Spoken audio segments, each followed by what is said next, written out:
If we go to the big questions once again, you said you're with Einstein that you believe in the God of Spinoza. Yes.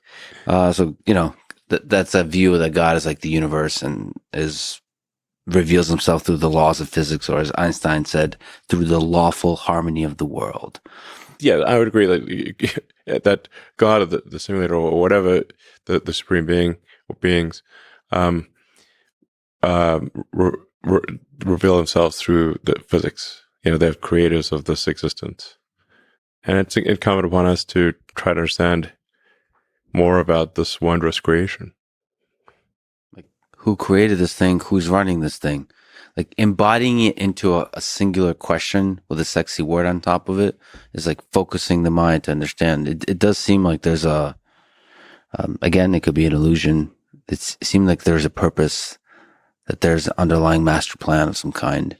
And it seems like, There may not be a master plan in the sense. So there's like maybe an interesting answer to the question of determinism versus free will is that if we are in a simulation, the reason that these higher beings would hold a simulation is to see what happens. Mhm. So it's not they don't know what happens.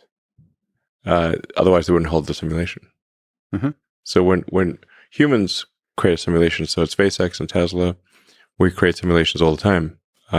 Especially for the rocket, uh, you have to run a lot of simulations to understand what's going to happen because you can't really test the rocket until it goes to space, and you want it to work.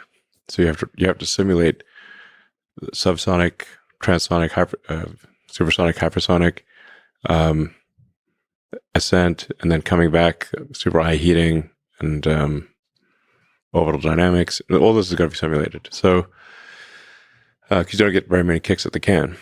But we run the simulations to see what happens. Not if we knew what happens, we wouldn't run the simulation. Mhm. So if there's whoever created this existence um, is they're running it because they don't know what's going to happen, not because they do.